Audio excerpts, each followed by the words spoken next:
ever faced?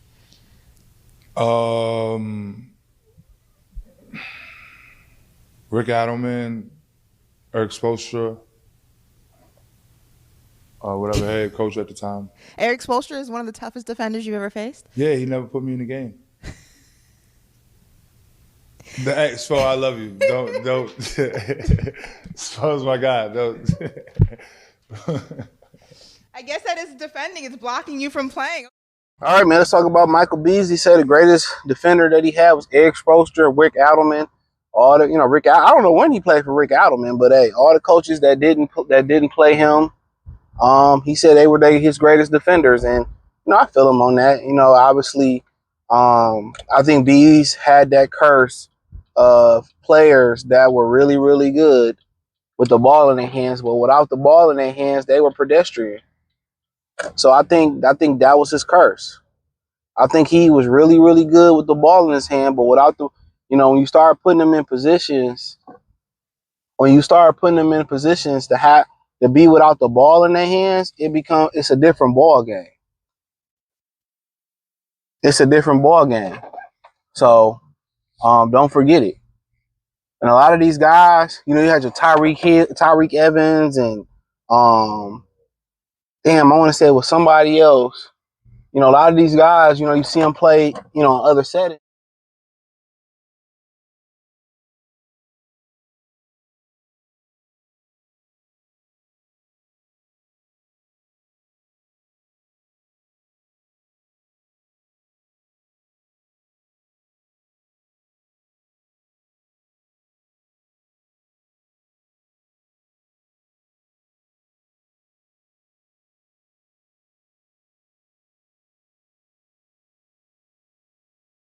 A lot of these guys, you see them play in other settings, and they're not as good without the ball in their hand.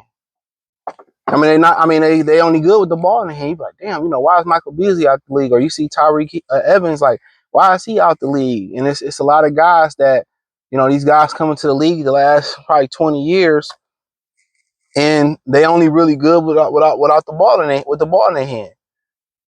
They can't spot up. They can't move without the ball like Rip or Reggie Miller, or make the right spacing. A lot of these guys are great one-on-one players, and a lot of people didn't really even peep what Brian said when he kind of talked about one-on-one players, and it kind of like he took a dig at guys like Michael Beasley. It's before Beasley made the comments about him beating LeBron a lot to a little in the one-on-one. But I don't think a lot of people even peep game what the brother said. He said that, you could be a great one-on-one player with Steve Nash, but he was like, that don't really translate to the court like that. And he's 100% right. You being able to play one-on-one, you like the greatest basketball player in the world, but you put you on a 5-on-5 setting, and what else can you do? And most of these guys today, they can't do nothing without the ball in their hands. So you see guys like Rob Dillingham, and you see these guys coming to the league have to learn to play a different role. They have to learn to play off the ball, without the ball. They got to learn to defend. They got to learn the space. They got to learn to move. They got to learn to slash. Everybody's only good with the ball in their hand.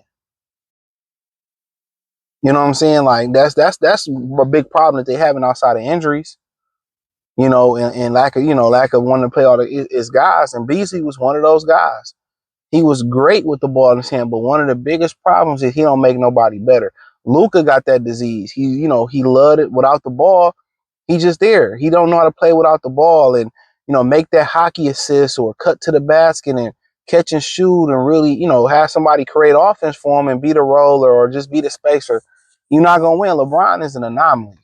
Even Michael couldn't win the championship with the ball in his hand. He had to learn to give it up and when to pick and choose to be a scorer and as a killer. He played both sides of the ball. So think about that for a minute. Like a guy like Beasley, just a bucket getter. Yeah, Kansas State, he was Mr. Double-Double. So think about what he really could have been in the league. Think about what he could have been. At Kansas State, he wasn't like really getting it off the dribble like that. He was like a big fella. He was rebounding, posting up.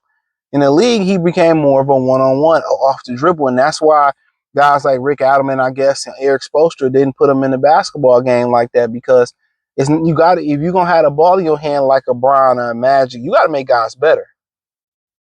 You got to be able to facilitate, and if you can't facilitate and make that pass, or kind of be that point forward the way Beasley played, like a Pippen or Grant or LeBron.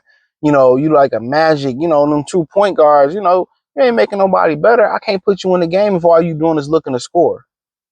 You know, I feel like Beasley could have played the role as a classic power forward. Post up, you know, stretch it out a little bit, get rebounds, block. I mean, you know, I understand he said he had a lot going on with his family, but really he had the tools to really be one of the greats. Could have been one of the great power forwards, small forwards. I mean, he had every tool that Melo had. He had every tool that Melo had, but Melo knew how to play the game. You know, Melo knew how to play the 5-on-5 game. You know, Melo didn't necessarily make a lot of people better with his passing, and that would have took Melo to the next level. But Beasley was just, you know, too ball dominant and didn't like play within the 5-on-5 confinements. You know, maybe they should have found, you know, him a spark plug off the bench. I mean, I feel like Deion Waiters was in the same boat. He got put next to Kyrie. They both, you know, they both wanted to dominate the ball. I don't see that a big problem in the league that all these young guys coming to the league and all they know how to dominate the ball. Some guys, they carve out an itch in the league and they learn how to stretch the floor and they learn how to 3-and-D and they find a niche in the league. A lot of these guys find themselves Shabazz Muhammad, a lot of guys like Julius Hodges. A lot of them dudes, you know, a lot of these dudes find themselves out the league because they never learned to play without the basketball. Some of these guys you see play with the ball in the open gym, they like the greatest player you ever seen before. Without the ball in the 5-on-5 setting, it's a different ball game. So, you know, honestly, with Bees, that's just what happened. He wasn't a great 5-on-5 player. Had he passed the ball more and, you know, did the little things, rebound a little bit more like we know he could from Kansas State and just played the role, but everybody ain't always built to play the role that the NBA got for him. So really, you know, had he learned to play without the basketball, he more of a rhythm scorer. He liked to have the ball off the dribble, get a bucket. He ain't really the catch and shoot type of guy. He ain't the let me post up and, you know, you feed me and I'm going to get a bucket. He like that. He a rhythm guy. So with a lot, we see with those rhythm guys that score like that, you always see when they not as good as LeBron or they not as good as a Ray Allen and guys like that, they become Deion Wade. They become, you know, Jamal Crawford and Benny Johnson, and and there's no slight to them, Lou Williams. So when they go in the second unit, you know, the some primary scorers can go out and take a rest, and they can just get a bucket. They can go out there and just be Mr. Karis LeVert, just Mr. Get a bucket. You know, down the end of the game in the fourth quarter, then you put them in a lineup within the, you know, the confines of the 5-on-5. So I just think Michael Beasley really suffered from one-on-one-itis. You know, he's just a great one-on-one isolation player. You know, I think he suffered from that, man. So, I mean, it is what it is. But ultimately, you know, he never made the adjustment as a pro 5-on-5 player. He came in top 2 pick. Maybe going to Miami and some of the family problems that he had. He said he was homeless and, you know, our families would take from him. I feel him. I feel him. So I definitely understand where he's coming from. And but you know, he figured it out. You know, sometimes you gotta bump your head to figure it out. But if you see him play, he probably be the greatest one-on-one basketball player that you've seen probably in this era right now, cooking everybody. He's talented. He has some mental issues going on, but ultimately, you know, he suffered from what a lot of these other guys suffer from. They never learn how to play without the basketball. Real talk. So, yeah, thumbs up the video, share the video, subscribe to the channel, the subscribe button, it's the bell icon button, hit all notifications, increase your chance to get notifications, hit the NBA Talk playlist, hit the link tree, find me everywhere. Peace.